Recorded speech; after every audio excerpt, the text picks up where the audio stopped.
बिस्मिल्लाहिर्रहमानिर्रहीम। अस्सलामु अलैकुम रहमतुल्लाहि व बरकातुहू। मैं हूँ जमील अहमद जामी। नाज़रीन, यजीद की शख्सियत इस्लामी तारीख़ की एक पेचीदा शख्सियत है जिसके बारे में मुख्तलिफ मकतबा फ़िक्र की मुख्तलिफ आरा पाई जाती हैं।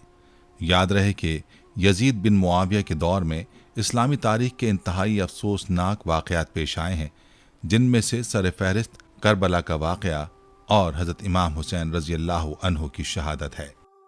आज की वीडियो में हम आपको बताएंगे कि यजीद कौन था, उसकी हुक्मरानी में कौन से अफसोसनाक वाक़यात पेश आए और आखिरकार उसका अंजाम क्या हुआ।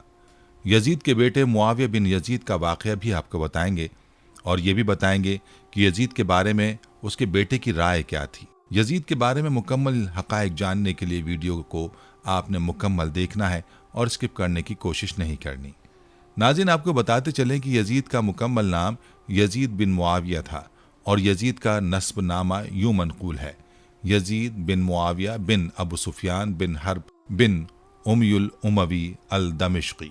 याद रहे कि यजीद खिलाफत उमविया का दूसरा खलीफा था।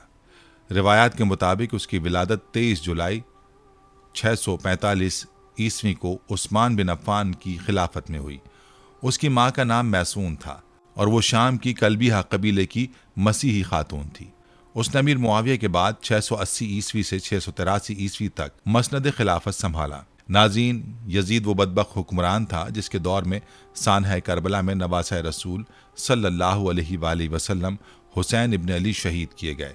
हुसैन बिन अली का सर यजीद के दरबार में ले जाया गया क्योंकि उसी ने उनकी शहादत का हुक्म दिया था और अब्दुल्ला बिन ज़ियाद को खुसूसी तौर पर यह जिम्मेदारी दी थी। और हुसैन बिन अली का सर उसके सामने आया तो उसने खुशी का इजहार किया और उनके अहल खाना को कैद में रखा।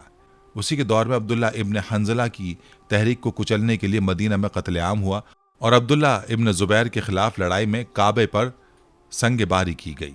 यजीद ने अमीर मुआविया की वफात के बाद 30 बरस की उम्र में रजब 60 हिजरी में मसनद खिलाफत संभाली। नाज़रीन, यजीद के अंजाम के बारे में बात करने से पहले आपको ये बताते हैं कि यजीद किस दर्जे का फासिक और फाजिर शख्स था।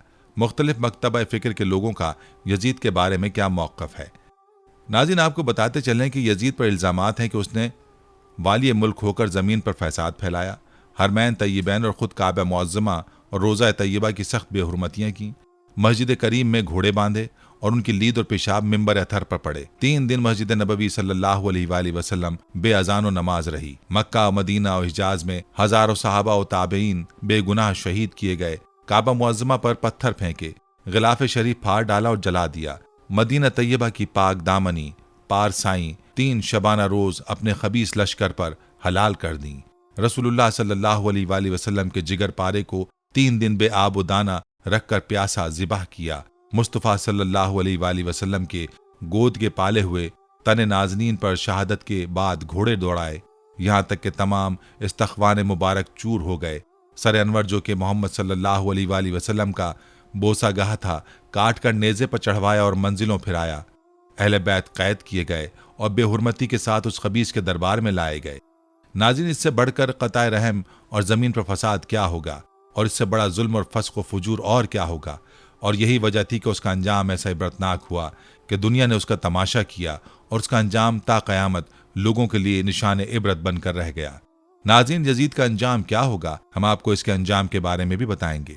नाज़रीन, सलफ़ी मकतब फ़िक्र के उलमा के नज़दीक यजीद के बारे में जो ये मशहूर है कि उसने कुस्तुनतुनिया पर हमला करने वाले लश्कर में शमूलियत की और वो शायद जन्नत की बिशारत का हकदार है, ये मुगालते पर मबनी है। सही बुखारी की हदीस में बिलाद रूम यानी कैसर के शहर पर हमलावर पहले लश्कर के बारे में मोहम्मद सल्लल्लाहु अलैहि वसल्लम ने बशारत दी थी। मेरी उम्मत का वो पहला लश्कर जो कैसर के शहर पर हमला करेगा, अल्लाह ने उसकी मग़फ़िरत कर दी।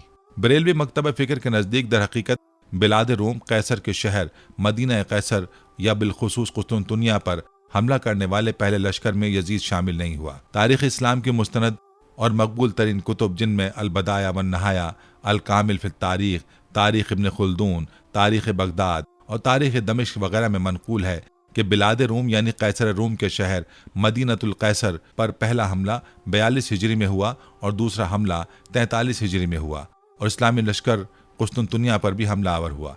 अलगर्ज के बाद दीगर बिलाद रूम यानी कैसर के शहर मदीनतुल कैसर पर 6 हमले किए गए। और बिलाखिर 7वां लश्कर 49 हिजरी में अमीर मुआविया के दौरे खिलाफत में रवाना किया गया, जिसमें यजीद की शमूलियत हुई। यजीद ने पहले इस लश्कर में शामिल होने से इनकार किया। बाद अज़ां लश्कर को पेश आने वाली मुश्किलात की खबरें आने पर खुशी का इजहार किया और कता पढ़ा जो तारीख की कुतुब में यूं मनकूल है, मकाम फरकदोना में लश्कर पर क्या बला नाजिल हुई, बुखार आया कि सरसाम में मुब्तला हुए, मुझे कुछ परवाह नहीं जबकि मैं ऊंची कालीन पर दीरे सरान में बैठा हूं और उम्मे कुलसूम मेरे बगल में है। याद रहे कि उम्मे कुलसूम यजीद की बीवी थी। जब हजरत अमीर मुआविया रजी अल्लाह अन्हु ने यह अशार सुने तो यजीद को कसम दी कि अर्ज़ रूम जाकर सुफियान के साथ हो जा, कि तू भी उन मसाइब से दो चार हो जिनसे गाजियान इस्लाम हुए। अब मजबूर होकर यजीद गया। हजरत अमीर मुआविया रजी अल्लाह अन्हु ने उसके साथ एक बड़ी जमात कर दी। जब अमीर मुआविया रजी अल्लाह अन्हु को यजीद की इस नाज़िब हरकत का इल्म हुआ तो आपने उसे लश्कर की रवानगी के बाद बतौर सज़ा 50 हिजरी में कुस्तुनतुनिया भिजवाया। पस मज़कूर हदीस नबवी सल्लल्लाहु अलैहि वसल्लम में लफ्ज़ अव्वल जैश यजीद को उस बिशारत में शामिल करने में माने है। यजीद की शमूलियत बिल तरतीब 7वें लश्कर में हुई, जबकि पहला लश्कर कमोबेश 8 साल कबल हमलावर हो चुका था। इसी तरह दूसरा लश्कर 7 बरस कबल मदीनतुल कैसर की तरफ जंग के लिए रवाना हुआ और कुस्तुनतुनिया पर भी हमलावर हुआ। यहाँ यह अमर मलहूज रखना चाहिए कि मज़कूरा बाला हदीस नबवी सल्लल्लाहु अलैहि वसल्लम सिर्फ कुस्तुनतुनिया के लिए मखसूस नहीं, बल्कि उसमें मदीनतुल कैसर यानी पूरे बिलाद रूम की निशानदेही की गई। इस लिहाज से पहला लश्कर जो 42 हिजरी में हमलावर हुआ वही उस बशारत का मुस्तजिब ठहरा। यह हदीस कुतुब हदीस बशमूल सही बुखारी में लफ्ज़ मदीनतुल कैसर के साथ आई है। मज़कूरा बाला या कोई और मग़फ़िरत की बशारत पर मबनी हदीस लफ्ज़ कुस्तुनतुनिया के साथ वारिद नहीं हुई। बाद अज़ां यजीद इस्लामी तालीमात के खिलाफ इक़्तिदार पर काबिज़ हुआ, बिलाद इस्लाम में मलूकियत के आगाज़ का मौजिब बना। हजर अस्क़लानी फ़तहुल बारी में इस ज़ेल में लिखते हैं कि हज़रत अबू हुरैरा रज़ी अल्लाह अन्हु फरमाया करते थे कि ऐ अल्लाह, मैं सन 60 हिजरी और तख्त सुल्तान पर 9 उमर लौंडों के हुक्मरां बनकर बैठने से तेरी पनाह मांगता हूँ और सन 60 हिजरी का सूरज तुलू होने से पहले मुझे दुनिया से उठा लेना। इसी तरह मरवान बिन हुक्म जब अबू हुरैरा से यजीद की खिलाफत के लिए बैत लेने आया तो आपने मस्जिद नबवी में मरवान से खिताब करते हुए फरमाया, ऐ मरवान, मैंने सादिक नबी सल्लल्लाहु अलैहि वसल्लम को फरमाते सुना कि कुरैश के ख़ानदान में से एक घराने के नादान बेवकूफ़ लौंडों के हाथों मेरी उम्मत बर्बाद हो जाएगी। यानी आप सल्लल्लाहु अलैहि वसल्लम ने अपनी ज़ुर्रियत के कताल को अपनी उम्मत की बर्बादी पर महमूल फरमाया। याद रहे कि यजीद ने इमाम हुसैन और अब्दुल्ला बिन ज़ुबैर समेत दीगर सहाबाए किराम से ज़बरदस्ती अपनी बैत लेने के लिए कहा, जो बिलाखिर सानह करबला का मौजिब बना। करबला में यजीदी लश्कर इमाम हुसैन समेत दीगर अहले बैत और आपके रुफ़ा को शहीद करने का मुर्तकिब हुआ। मारका करबला इस्लामी तारीख का सबसे बड़ा सानहा और यजीद के इक़्तिदार पर यकीनन बहुत बड़ा धब्बा है। इसी तरह सानह करबला के बाद ज़ुर्रियत रसूल के साथ यजीदी फ़ौज का रवैया और शाम के दरबार में अहले बैत अतहार के साथ सलूक उसके किरदार पर बहुत बड़ा दाग है।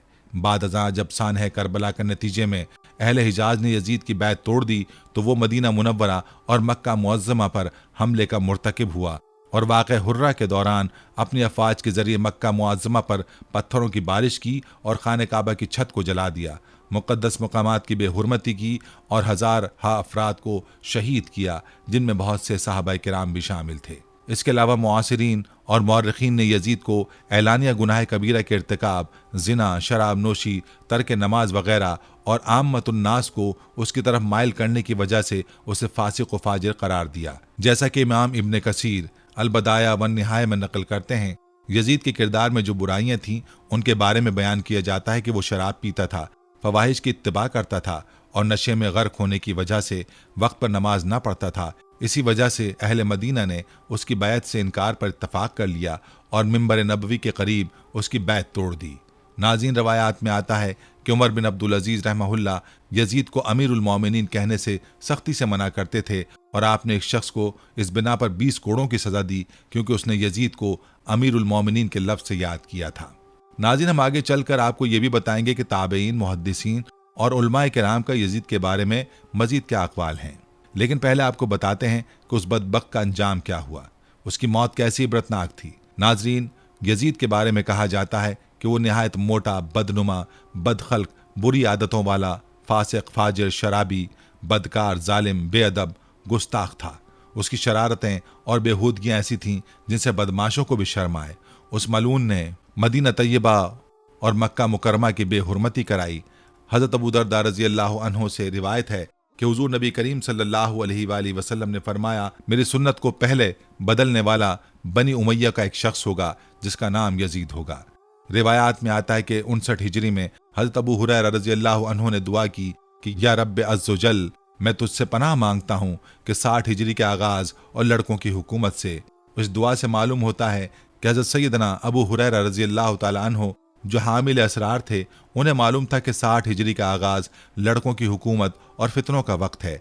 उनकी ये दुआ कबूल हुई और उन्होंने 59 हिजरी में बमकाम मदीना तैयबा रहलत फरमाई। इसी तरह सैयदना अब्दुल्लाह बिन हंज़ला रज़ी अल्लाह ताला अन्हुमा की रिवायत है, फरमाते हैं कि खुदा अज़्ज़वजल की कसम, हमने यजीद पर उस वक्त खुरूज किया जब हमें अंदेशा हो गया कि इसकी बदकारियों के सबब आसमान से पत्थर न बरसने लगें, क्योंकि महरमात के साथ निकाह और सूद वगैरह जैसे हराम कामों को इस बेदीन ने ऐलानिया रवाज दिया था। नाज़रीन, बात हो रही थी यजीद की इबरतनाक मौत की, तो याद रहे कि उसकी मौत के बारे में मुख्तलिफ रवायात हैं, जिनमें से मशहूर रिवायात आपको बताते हैं जिनमें उसकी मौत का नक्शा खींचा गया है। तारीख गवाह के वाक़े करबला के कुछ ही दिनों बाद यजीद एक हलाकत खेज और इंतहाई मूजी मर्ज में मुब्तला हुआ। पेट के दर्द और आंतों के जख्म की तकलीफ से माही बेआब की तरह तड़पता रहता था, यानी जिस तरह मछली पानी के बगैर तड़पती है, इसी तरह से ये तड़पता था। हम्स में जब उसे अपनी मौत का यकीन हो गया तो अपने बड़े लड़के मुआविया बिन यजीद को बिस्तर मर्ग पर बुलाया और उमूर सल्तनत के बारे में कुछ कहना ही चाहता था कि बेसाख्ता बेटे के मुंह से चीख निकली और निहायत जिल्लत और हिकारत के साथ ये कहते हुए बाप की पेशकश को ठुकरा दिया कि जिस ताज तख्त पर आले रसूल के खून के धब्बे हैं, मैं उसे हरगिज कबूल नहीं कर सकता। खुदा इस मनहूस सल्तनत की विरासत से मुझे महरूम रखे जिसकी बुनियादें नवासे रसूल के खून पर रखी गई हैं। नाज़रीन, एक रिवायत यह भी है कि मुआविया बिन यजीद ने 40 दिन तक हुक्मरानी के बाद हुक्मरानी छोड़ी थी। इस हवाले से तफसील आगे चलकर आपको बताएंगे। अलबत्ता इस रिवायत के मुताबिक यजीद अपने बेटे के मुंह से ये अल्फाज सुनकर तड़प गया और शिद्दत रंज जो अलम से बिस्तर पर पांव पटकने लगा। मौत से कुछ दिन पहले यजीद की आंतें सड़ गईं और उसमें कीड़े पड़ गए। तकलीफ की शिद्दत में खंजीर की तरह चीखता था। पानी का कतरा हलक से नीचे उतरने के बाद नश्तर की तरह चुभने लगता था। अजीब कहरे इलाही की मार थी। पानी के बगैर भी तड़पता था और पानी पाकर भी चीखता था। बिलाखिर इसी दर्द की शिद्दत में तड़प तड़प कर उसकी जान निकली। लाश में ऐसी हौलनाक बदबू थी कि करीब जाना मुश्किल था। जैसे तैसे उसको सुपुर्द खाक किया गया। नाज़रीन, हज़रत हसन बसरी ताबई रज़ी अल्लाह अन्हु से रिवायत है कि दुनिया की मोहब्बत हर बुराई की जड़ है। यजीद पलीद का दिल चूंकि दुनिया नापायदार की मोहब्बत से सरशार था, इसीलिए वो शोहरत और इक़्तिदार की हवस में गिरफ्तार हो गया। अपने अंजाम से गाफिल होकर उसने इमाम आली मकाम और आपके रुफ़क़ा के खून नाहक से अपने हाथों को रंग लिया। जिस इक़्तिदार की खातिर उसने करबला में जुल्म व सितम की आंधियां चलाईं, वो इक़्तिदार उसके लिए कुछ ज्यादा ही नापायदार साबित हुआ। बदनसीब यजीद सिर्फ 3 बरस 6 माह तख्त हुकूमत पर शैतानियत करके रबीउल अव्वल 64 हिजरी को मुल्क शाम के शहर हमस के इलाके हवारेन में 39 साल की उम्र में मर गया। नाज़रीन, यजीद पलीद की मौत का एक सबब यह भी बताया जाता है कि वो एक रूमियुन नस्ल लड़की के इश्क में गिरफ्तार हो गया था, मगर वो लड़की अंदरूनी तौर पर उससे नफरत करती थी। एक दिन रंग रलियां मनाने के बहाने उसने यजीद को दूर वीराने में तन्हा बुलाया। वहां की ठंडी हवाओं ने यजीद को बदमस कर दिया। उस दोशीज़ा ने यह कहते हुए कि जो बेगैरत और नाबकार अपने नबी के नवासी का गद्दार हो, वो कब मेरा वफादार हो सकता है, खंजर आबदार के पै दर पे वार करके चीर फाड़ कर उसको वहीं फेंक दिया। चंद रोज उसकी लाश चील कव्वों की दावत में रही। बिलाखिर ढूंढते हुए उसके नौकर चाकर वहां पहुंचे और गड्ढा खोद कर उसकी सड़ी हुई लाश को वहीं दाब आए। बहवाला और आके गम। यजीद मलून की मौत की एक रिवायत यह भी है कि बिलाजरी ने एक शामी बूढ़े से यजीद की मौत के सबब के बारे में लिखा। एक दिन यजीद ने अपने बंदर को वहशी खच्चर की पुश्त पर बिठाया और खुद भी ऐसी हालत में कि मस्त व मदहोश था, उसके पीछे दौड़ना शुरू कर दिया कि अचानक जमीन पर गिरा, गर्दन टूट गई और फिर खड़ा नहीं हो पाया। बरिवायत इब्न कसीर। हजरत इब्न अब्बास रजी अल्लाह अन्हु से मनकूल है कि उन्होंने कहा, यजीद हवारेन में मस्ती की हालत में शिकार की गर्ज से घोड़े पर बैठा और उसके आगे वो वहशी खच्चर दौड़ रही थी जिस पर बंदर बैठा हुआ था। उसके पीछे यजीद ने अपने घोड़े को दौड़ाया और एक शेर पढ़ा और वो शेर कहते ही वो घोड़े से गिरा और गर्दन टूट गई और फिर उठ नहीं पाया। बहवाला अंसाबुल अशराफ। नाज़रीन, आपको बताते चलें कि यजीद ही के अहद हुकूमत में उक़बा बिन नाफे के हाथों मगरबी अक्सा फतह हुआ और मुस्लिम बिन ज़ियाद ने बुखारा और ख़वारज़म फतह किया। दमिश्क में एक छोटी सी नहर थी जिसकी तौसी यजीद ने की थी, इसलिए उस नहर को उस तरफ मंसूब करके नहर यजीद कहा जाता है। और ये भी कहा जाता है कि उसने सबसे पहले काबतुल्लाह को रेशमी गिलाफ पहनाया। लेकिन नाजरीन, यजीद की चाहे जितनी भी भलाइयाँ हों वो नज़र नहीं आएंगी, क्योंकि यजीद वो बदबख्त शख्स है जिसकी पेशानी पर अहले बैत अथार रज़ियल्लाहु अन्हुम के बेगुनाह कत्ल का स्याह दाग है और इसीलिए उस पर हर ज़माने में दुनिया इस्लाम मलामत करती रही है और क़यामत तक उसका नाम तहक़ीर के साथ लिया जाएगा। ये बदबातिन स्याह दिल यानी ख़ानदान की ज़िल्लत का बाइस था। नाज़रीन, यजीद के अंजाम और यजीद के बारे में मुख्तलिफ मकतबा फ़िक्र की आरा आपने मुलाहज़ा की। अब आपको यजीद के बारे में ताबईन और उलमा किराम के अक़वाल बताते हैं और चंद रिवायात बताते हैं जो अहादीस की किताबों में यजीद के हवाले से मनक़ूल हैं। इन अक़वाल से आप पर यजीद के हवाले से मज़ीद हक़ाइक़ वाशगाफ होंगे, लिहाजा वीडियो को आपने स्किप करने की कोशिश नहीं करनी। यजीद की कुन्नियत और पैदाइश के हवाले से हाफिज इब्न हजर अस्क़लानी रहमहुल्लाह लिखते हैं कि यजीद बेटा मुआविया बिन अबी सुफियान सग़र बिन हर्ब बिन उमैया बिन अब्द शम्स है। कुन्नियत उसकी अबू खालिद है और यजीद हज़रत उस्मान रज़ियल्लाहु अन्हु के दौर खिलाफत में पैदा हुआ। नाज़रीन, यजीद के हवाले से कुतुब अहादीस से चंद रिवायात मुलाहिज़ा फरमाइए। अबू याला और मजमुआ ज़वाइद में हज़रत अबू उबैदा रज़ियल्लाहु अन्हु से रिवायत है कि हुज़ूर सल्लल्लाहु अलैहि वसल्लम ने इरशाद फरमाया कि मेरी उम्मत का अम्र यानी हुकूमत अदल के साथ कायम रहेगी, यहाँ तक कि पहला शख्स जो इसे तबाह करेगा वो बनु उमैया में से होगा, जिसको यजीद कहा जाएगा। इसी तरह मुहद्दिस इमाम रोयानी ने अपनी मसनद में हज़रत अबू दरदा रज़ियल्लाहु अन्हु से रिवायत किया है। वो फरमाते हैं कि मैंने हुज़ूर सल्लल्लाहु अलैहि वसल्लम को फरमाते सुना कि आप सल्लल्लाहु अलैहि वसल्लम फरमाते हैं कि पहला वो शख्स जो मेरे तरीक़े को बदलेगा वो बनु उमैया में से होगा, जिसको यजीद कहा जाएगा। इसी तरह हज़रत अबू हुरैरा रज़ियल्लाहु अन्हु से रिवायत है कि हुज़ूर सल्लल्लाहु अलैहि वसल्लम ने फरमाया, सन 60 के आगाज़ से तुम लोग अल्लाह ताला की पनाह मांगना, उस वक्त दुनिया यानी हुकूमत अहमक और बिदात के लिए होगी।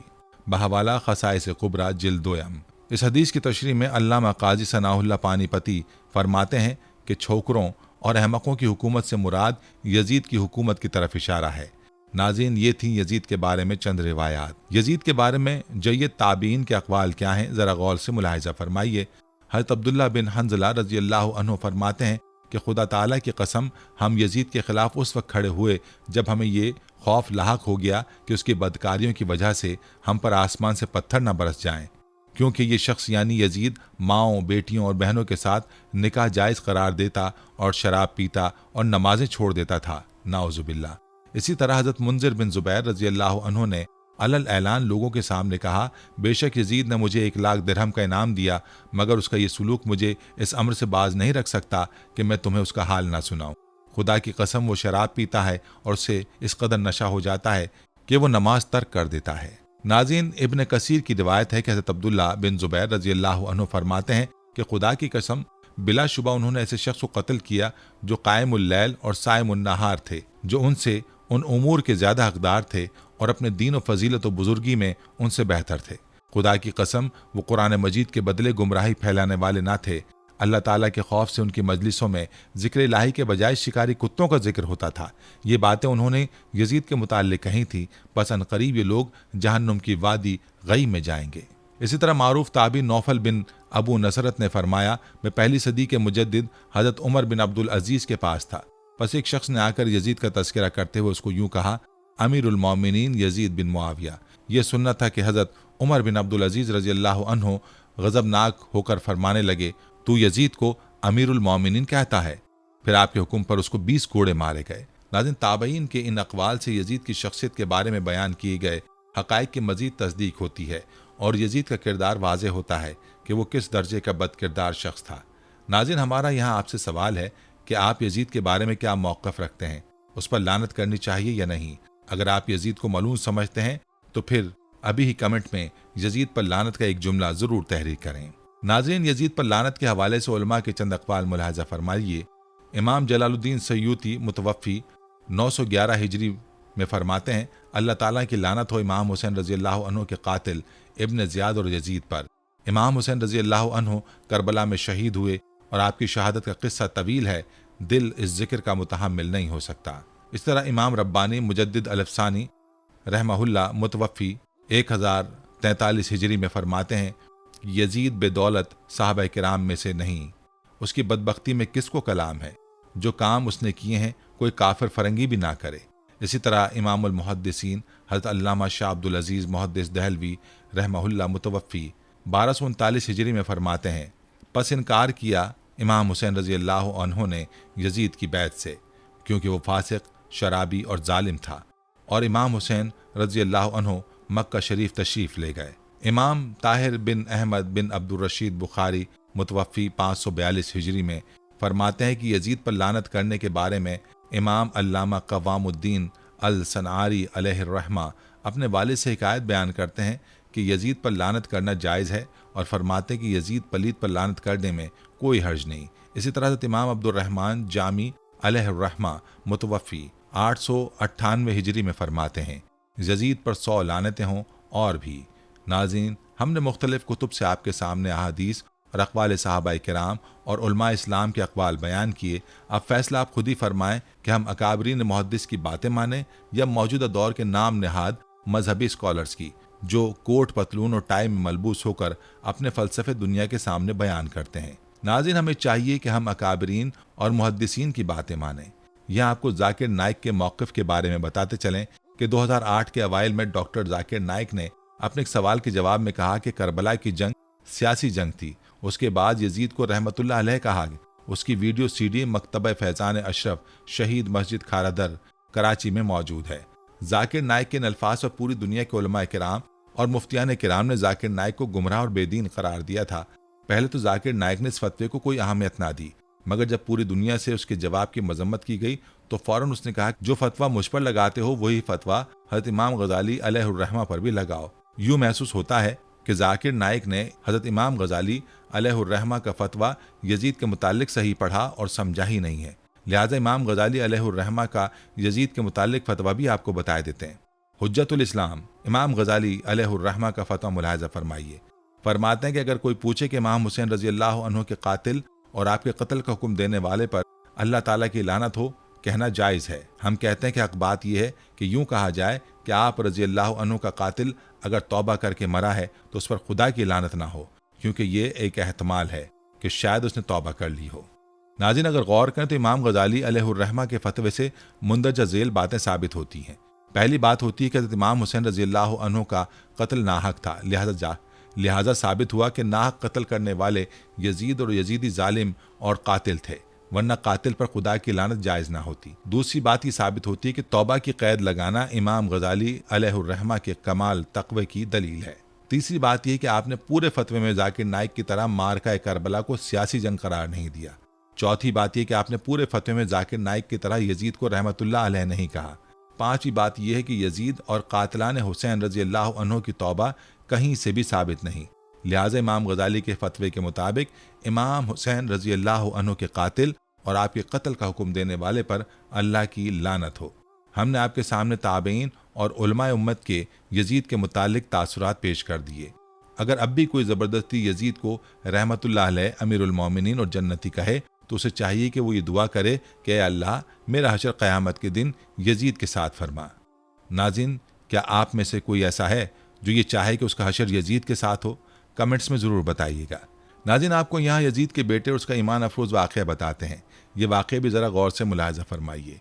रिवायात बताती हैं कि यजीद बिन मुआविया का एक बेटा था जो उसे बहुत अजीज़ था, इसलिए यजीद ने उसका नाम अपने बाप के नाम पर मुआविया रखा था।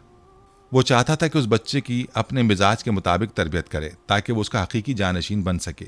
जब मुआविया बिन यजीद इस उम्र को पहुँचा कि उसे लिखना पढ़ना सिखाया जाए तो उसके लिए उस वक्त के एक बहुत काबिल उस्ताद उमर अल मखसूस को मुंतखब किया गया। ये शख्स अहले बैत से मोहब्बत और यजीद से शदीद नफरत करता था, लेकिन चूंकि यजीद इस बात को नहीं जानता था इसलिए मुआविया बिन यजीद को उसकी शागिर्दी में दे दिया। उस उस्ताद ने मुआविया बिन यजीद को कुरान की हकीकी तालीमात से रोशनास कराया और साथ ही अहले बैत की अजमत और मंजिलत का भी बताया और उनकी मोहब्बत का दिया मुआविया के दिल में रोशन कर दिया। कहते हैं कि यजीद मलून का ये बेटा अभी 20 साल का ही था कि उसका बाप जहन्नुम रसीद हुआ और लोगों ने मुआविया बिन यजीद को मुसलमानों का खलीफा तस्लीम कर लिया। नाज़रीन, याद रखें कि 20 साल की उम्र जवानी का ऐसा दौर है जब इंसानी ख्वाहिशात की मौजूरी उरूज पर होती है। यजीद का जानशीन होना और पूरी इस्लामी मुमलिकत पर हुक्मरानी करना अपनी तमाम जायज़ व नाजायज़ ख्वाहिशात को पूरा करने के लिए बेहतरीन मौका था। लेकिन मुआविया बिन यजीद 40 दिन तक तख्त खिलाफत पर बैठा और उन 40 दिनों में उसने अपने बाप की शर्मनाक कारनामों का बहुत बारीक बीनी से जायज़ा लिया। जब उसने देखा कि मेरे बाप ने इस्लाम और मुसलमानों को किस कदर अजीम नुकसानात पहुँचाए हैं, तो उसने महसूस किया कि वो एक दौराहे पर खड़ा है, यानी हुकूमत की बागडोर थामे रहे और जुल्म सितम और ऐश इशरत का बाजार गर्म रखे, या तख्त ताज को छोड़ दे और अपने आप को इन हौलनाक गुनाहों और उनके दर्दनाक अजाबों से दूर रखे। बिलाखिर उसने फैसला कर ही लिया। उसका फैसला उन सच्ची तालीमात और उस ईमान के तुफैल ही मुमकिन हुआ जो उसके रगो पै में शामिल हो चुका था। उसने एक अज़्म रासिक के साथ हुकूमत के अहदेदारों और अवाम को मस्जिद में जमा किया और फिर खुद मिंबर पर जा बैठा और उसने अपनी तकरीर में सबसे पहले खुदा की हम्द की। उसके बाद रसूल करीम सल्लल्लाहु अलैहि वसल्लम पर दुरूद भेजा और फिर यूं गोया हुआ। मेरे जद ने उस शख्स से तख्त खिलाफत के लिए जंग की जो तमाम लोगों में सबसे ज़्यादा इस मकाम का हकदार था। इस्लाम में उसका किरदार सबसे ज़्यादा रोशन था। शुजाअत और इल्म में वो सबसे आगे था। वो सबसे पहले ईमान लाया और रसूल खुदा के सबसे ज़्यादा नज़दीक था। वो रसूल का चचेज़ाद, फातिमा ज़हरा का शौहर और सिब्तैन का पिदर था। फिर भी मेरे जद ने उससे जंग की तो तुम सब ने मेरे जद का ही साथ दिया और मेरे जद ने इस खिलाफत पर कब्ज़ा कर लिया और वो उस वक्त तक काबिज रहा जब तक उसकी मौत ना आ पहुँची। और उसके बाद खिलाफत मेरे बाप यजीद के हिस्से में आई और फिर अपने आमाल और बदकिरदारी की वजह से हरगिज़ उसका अहल नहीं था, लेकिन वो भी उस पर काबिज रहा। उसका नफ्स उसे बदतरीन कामों की तरगीब देता रहा। वो अपने बुरे कामों पर भी फ़ख्र करता। उसने भी खुदा की बताई हुई हुदूद से तजावुज़ किया। रसूलुल्लाह सल्लल्लाहु अलैहि वसल्लम की औलाद पर उसने बदतरीन मजालिम ढाए, लेकिन उसकी हुकूमत की मुद्दत भी बहुत थोड़ी थी और बहुत जल्द उसकी शर्मनाक ज़िंदगी का खात्मा हो गया। आज वो अपने आमाल के हिसाब व किताब में उलझा हुआ होगा। रिवायात बताती हैं कि जब मुआविया बिन यजीद की बात यहाँ तक पहुँची तो उसका गला रुंध गया। काफ़ी देर तक वो बुलंद आवाज़ से रोता रहा। उसके बाद वो दोबारा गोया हुआ, ऐ लोगों, मैं तुम्हारे गुनाहों का बोझ अपने कांधों पर नहीं उठा सकता और ना ही तुम्हारी दोस्ती का तौक अपने गले में डालूंगा। अब तुम खुद जो बेहतर समझो या वो हुकूमत करे जिसका तुम इंतखाब करो। मैं अपनी बैत तुम लोगों पर से उठाता हूँ और इस खिलाफत को ठुकराता हूँ। तारीखी रिवायत बताती कि मुआविया बिन यजीद के इन जुमलों ने महफिल में एक तूफान बर्पा कर दिया। सब हैरत और इस्तराब से एक दूसरे को तकने लगे और फिर जोर जोर से शोर मचाने लगे। हर शख्स अपनी राय दे रहा था। मरवान बिन हुक्म जो मिंबर के नज़दीक ही बैठा था, उसने खड़े होकर मुआविया पर एतराज़ करना चाहा, जिस पर मुआविया ने गुस्से से चीख कर मरवान को कहा, मुझसे दूर हो जा। तू क्या हीले और बहाने से मेरे जहन में दाखिल होना चाहता है? मैंने तुम्हारी खिलाफत का मज़ा नहीं चखा कि तुम्हारे गुनाहों की जिम्मेदारी उठाऊं। अगर ये खिलाफत फ़ायदेमंद चीज़ है तो अफसोस कि मेरे बाप ने इसके ज़रिए सिर्फ अपने गुनाहों और बदबख्ती में इजाफा किया है, और अगर ये नुकसानदेह चीज़ है तो जो बदबख्ती उससे मेरे बाप ने समेटी है वही काफ़ी है।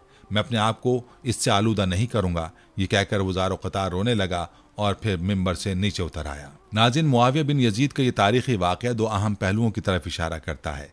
पहला ये कि बच्चे की तरबियत में उस्ताद का किरदार कितनी अहमियत का हामिल है। अगर मुआविया बिन यजीद का उस्ताद उसकी सही तरबियत ना करता तो वो भी अपने अजदाद की तरह उस तख्त खिलाफत से नाजायज़ फ़ायदा उठाता और दुनिया की चंद रोज़ा ज़िंदगी ही को सब कुछ समझते हुए ऐश व इशरत में गर्क रहता। लेकिन उसके मुत्तकी और आलिम उस्ताद ने उसकी तालीमात कुरान और हदीस की रोशनी में इस तरह तरबियत की और ये तख्त व ताज भी उसके इरादे की राह में रुकावट ना बन सके। और दूसरा यह कि अगर इंसान हक़ की जुस्तजू में हो तो खुदावंद आलम उसको बातिल की गुमराहियों से निकाल कर हक़ तक ज़रूर पहुँचाता है। अब ये इंसान की मर्जी है कि वह हक़ को कबूल करके उससे वाबस्ता रहे और खुदा के नेक बंदों में उसका शुमार हो, यह हक़ से मुंह मोड़कर गुमराहियों में पड़ा रहे और खुदा के अजाब का हकदार हो। नाज़रीन, ये यजीद की बदबख्ती थी कि यजीद ने इक़्तिदार की खातिर अपनी आखिरत को बर्बाद किया, जबकि उसी के बेटे ने अपनी आखिरत के लिए अपने बाप के इक़्तिदार को ठुकरा दिया। नाज़रीन, ये थी हमारी आज की वीडियो। कमेंट सेक्शन में अपनी राय का इजहार ज़रूर कीजिएगा और बताएं कि अगली वीडियो कौन सी इस्लामिक टॉपिक पर आप देखना चाहते हैं। आपकी कीमती राय हमारे लिए बहुत अहमियत रखती है। जाने से पहले वीडियो को शेयर ज़रूर कीजिएगा। हम उम्मीद करते हैं कि आपको हमारी आज की ये वीडियो ज़रूर पसंद आई होगी। अगर आपको हमारी आज की ये वीडियो पसंद आई है तो इसे लाइक करें। आखिर में उन लोगों से एक बार फिर दरख्वास्त है कि हमारे चैनल को ज़रूर सब्सक्राइब कर लें जिन्होंने अभी तक हमारे चैनल को सब्सक्राइब नहीं किया। सब्सक्राइब के साथ साथ लगी घंटी के बटन को भी ज़रूर क्लिक करें ताकि आपको हमारी आने वाली मज़ीद वीडियो का नोटिफिकेशन बर वक्त मिलता रहे। अल्लाह ताला आपको अपने हिफ्ज़-ओ-मान में रखे, आमीन। आखिर में प्यारे दोस्तों, हर वीडियो के इख्तिताम में हमने एक दुआ का सिलसिला शुरू किया हुआ है। जो भी इस दुआ में शामिल होगा, मेरा दावा है कि अल्लाह पाक उसकी तमाम जायज़ हाजात को पूरा करेंगे। अपनी दुआ का आगाज़ दुरूद इब्राहिमी से करते हैं। आप सब दोस्त और बहनें पहले मेरे साथ मिलकर दुरूद पाक पढ़ लें और कमेंट्स में आमीन लाजमी लिखिएगा। अल्लाह पाक उस आमीन को लिखने की बरकत से आपकी और मेरी तमाम जायज़ हाजात को पूरा फरमाएंगे। दुआ का आगाज़ करते हैं। बिस्मिल्लाहिर्रहमानिर्रहीम। अल्लाहुम्मा सल्ली अला मुहम्मदिन व अला आलि मुहम्मदिन कमा सल्लैता अला इब्राहीम व अला आलि इब्राहीम इन्नका हमीदुम मजीद। अल्लाहुम्मा बारिक अला मुहम्मदिन व अला आलि मुहम्मदिन कमा बारकता अला इब्राहीम व अला आलि इब्राहीम इन्नका हमीदुम मजीद। तमाम हम्द व सना रब्बे ज़ुल जलाल के लिए हैं, जिसकी रहमत से नाउमीदी नहीं, जिसकी नेमतों से दामन खाली नहीं, जिसकी मग़फ़िरत से मायूसी नहीं और जिसकी रहमतों का फैज़ान कभी नहीं रुकता। ऐ अल्लाह पाक, ऐ अल्लाह तू पाक है, तेरा शुक्र अदा करते हैं इस इक़रार के साथ कि तेरे सिवा कोई माबूद नहीं, तू सबसे बड़ा है, तेरा कोई शरीक नहीं और ना ही कोई हमसर है। ज़मीन व आसमान पर जितनी भी मखलूक़ात हैं, तू सबका मालिक है और तू ही सबका पालने वाला है।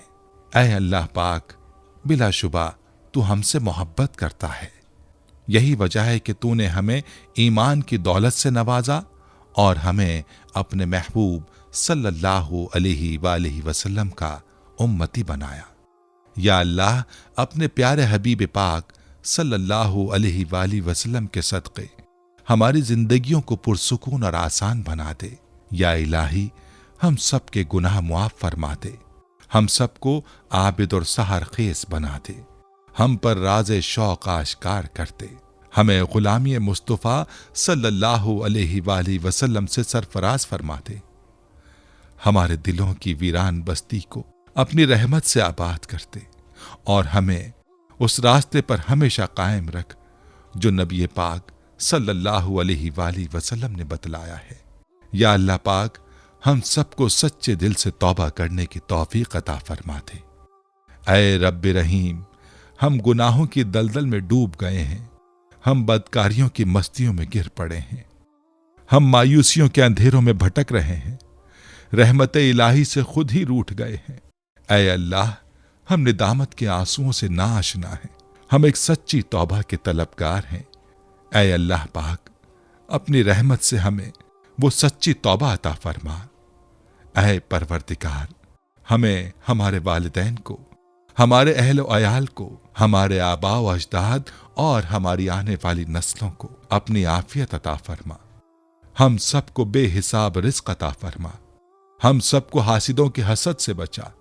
दोनों जहानों के मालिक, जब हम थक जाएं तो हमें आराम पहुंचाना, जब मुश्किलें भर जाएं तो आसानी बन जाना, जब हम कमजोर पड़ जाएं तो हमारी ताकत बन जाना, जब हम दुख और तकलीफ में हों तो हमारा मरहम बन जाना, जब हम मायूस हो जाएं तो हमारा भरोसा और यकीन बन जाना, जब हम भूख से निढाल हो जाएं तो तेरी याद ही हमारी ग़िज़ा बन जाए, जब हर तरफ बेचैनियां भर जाएं तो ऐ पाक परवरदिगार हमारा सुकून बन जाना, जब हमारे अंदर मायूसी का अंधेरा भरने लगे तो उम्मीद की रोशनी बन जाना, जब हर चीज़ हमारे लिए नामुमकिन हो जाए तो हर चीज़ को अपने ख़ास फज़ल व करम से मुमकिन बना देना। ऐ अर्ज़ व समा के मालिक, तू गफ़ूर है, तू रहीम है, हम सब की तौबा कबूल करना, हमारे सगीरा कबीरा गुनाहों को धो दे, हमारे दिलों को हिदायत अता फरमा, हमारी ज़ुबान को दुरुस्तगी और नरमी अता फरमा, हम सबको गुनाहों से बचा और नेक अमाल करने की तौफीक अता फरमा। ऐ अल्लाह, जिस तरह तू बारिश बरसाकर सूखी जमीन की प्यास बुझाता है, उसी तरह अपनी रहमत से हमारे दिलों को भी सैराब कर दे। बेशक तू बड़ा मेहरबान और निहायत रहम करने वाला है। ऐ परवरदिगार, हम सबको हर उस नेमत से सरफराज फरमा जिसमें हमारे लिए खैर व बरकत हो, इज्जत व वक़ार हो, राहत व सुकून हो, सेहत और तंदुरुस्ती हो, तरक्की हो, खुशहाली हो और दुनिया और आखिरत की भलाई हो। ऐ हमारे अल्लाह, हमारी जिंदगियों को मोहब्बत का उन्मान बना दे कि हम सबसे ज्यादा तुझसे मोहब्बत करें, तुझको फौकियत दें, तेरी इबादत करें, तेरा हुक्म माने, तेरे बताए हुए रास्ते पर चलते रहें यहां तक कि हमारी जिंदगी तमाम हो जाए और तू हमें अपने नूर से ढांप ले, वो नूर जो हमारे सीने को मुनव्वर कर दे, वो नूर जो कब्र को रोशन कर दे, वो नूर जो पुले सिरात पर रोशनी बन जाए। ऐ हमारे रब, हमको भी उन खुश नसीबों में शामिल फरमा जिनकी तौबा तू कबूल करता है, जिनके गुनाहों को तू अपने फजलो करम और रहमत से नेकियों में तब्दील करता है। या अल्लाह, हमारे पास कोई अमल नहीं है, हमें सिर्फ तेरी रहमत का आसरा है। ऐ परवरदिगार, हमें अपनी रहमत में ढांप ले। ऐ बुलंदियों के बादशाह, ऐ रब्बे कायनात, हमारे दिल और हमारे कदम अपनी रजा की तरफ फेर दे।